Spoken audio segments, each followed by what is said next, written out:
Hi everyone, my name is Emily.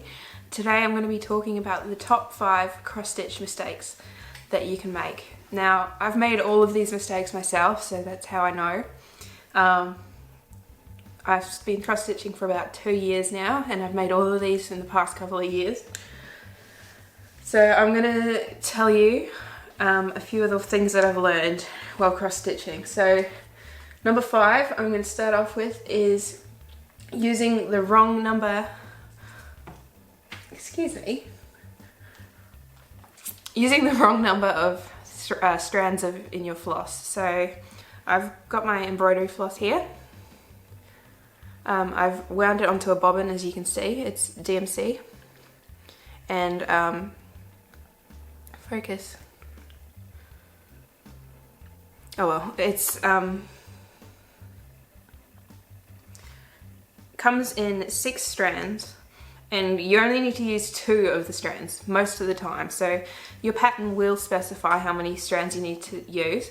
Most of the time it's 2 strands for crosses and 1 strand for backstitch. So I'm going to demonstrate here. Get a length of thread. You usually want a length of thread about the length of your forearm. You don't want to go any longer because you can get bad tangles in your threads, and if you make a mistake you're going to have to unpick a lot of thread. So as you can see here,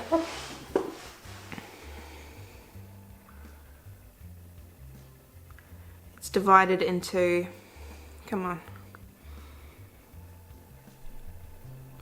it's divided into lots of little threads. So instead of using the whole one, you just grab out 2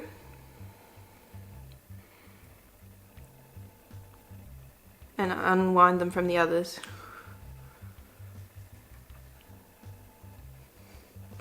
So there you go, you have 2 threads in that one and 4 in that one. So you want to use these 2 strands of floss for your project. So I've seen some people doing that as well, using too many strands of floss. Sometimes this pattern will specify, stop it, don't eat that, stop it, sorry, will specify that you need to use more. Like for example, if you're doing like quite a chunky project, you might want to use like a cushion or something. You might want to use, oh my gosh, sorry, my cat's just eating my thread. You may want to use 4 strands of thread to just give it that really good effect of chunkiness. But apart from that, most of the time on every project you're going to be using 2 strands of thread. Number 4 is dragging thread. Now when you're doing your project, you may have 2 colours that are on the pattern, 2 patches of the same colour, but they'll be quite far apart from each other. So I'm going to show you an example. Get off my work. Get off my work. Come on. Oh my goodness. So as you can see, I've been doing the orange here. Now I may want to do some orange over here, but if I'm lazy I will just drag the thread and start over here. But the problem with that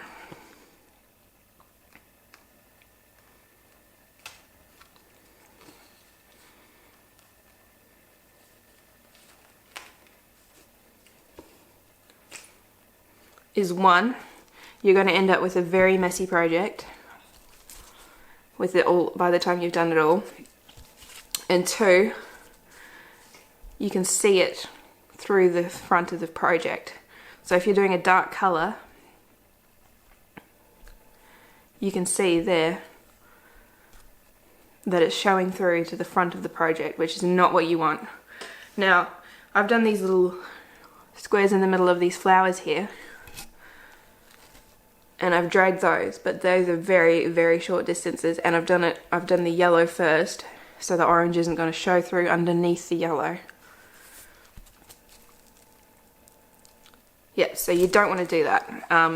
I did a project once and I dragged the thread a lot, and it just turned out chaos on the back. So you want to try and keep the back of your work really neat, or else you're just going to end up with it showing through the front of your project and just not a very nice finish.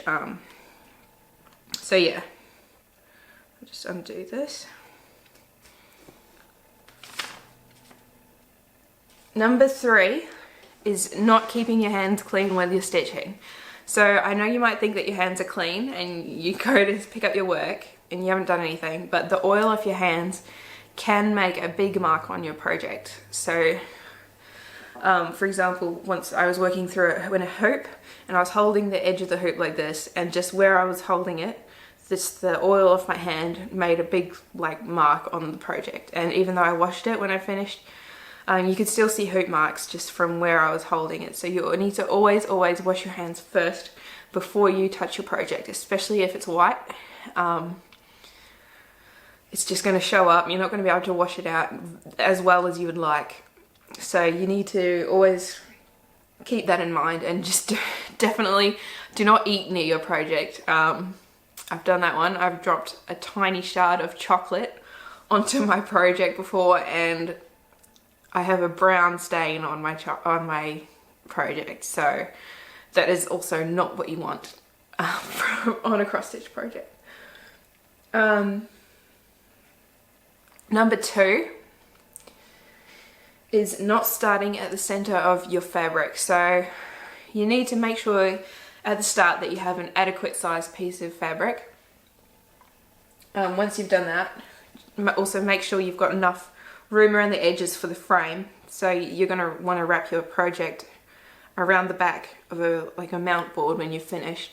And if you don't have enough room, if you've done it too close to the edge, you're not going to be able to frame your project. So I'm going to show you an example of mine.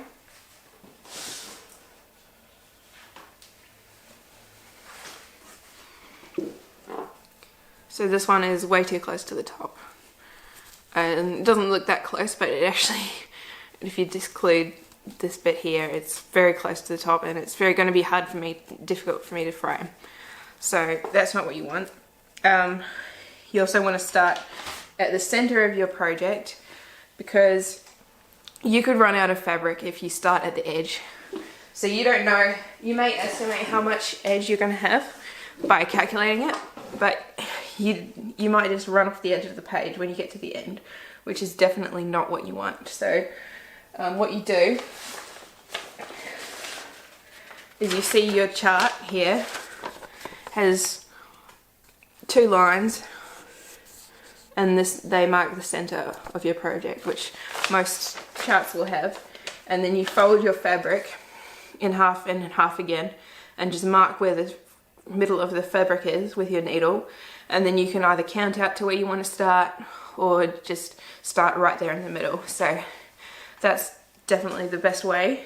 It ensures that if you've calculated your fabric right, you're going to get your project right in the right spot on your fabric. So number 1 is giving up on your project. I know it's very tempting to do. Cross stitch projects can seem extremely large. You might pick up an over ambitious one and then get halfway through it and just think that you're never going to find the end, but you will find the end of your project. Even if you go through a bit where you're slightly bored, trust me, you'll start enjoying it again, because the satisfaction of finishing your project is way better than just having it sitting in the cupboard for years and years and it going yellow and just the needle rusting into your project. I've got a few of those I had to chuck out. One that I've had sitting there for a couple of years. Yeah, so that's my top 5 beginners cross stitch mistakes that you should try and avoid when you start stitching. If you have any more questions about stitching, just ask me below in the comments and I'll try and answer them as best as I can. Yeah, thanks for watching, and subscribe to my channel if you want to see similar videos. I also put out floss tube videos now, which are just saying about what projects I've got going on, what I've finished for that month, etc.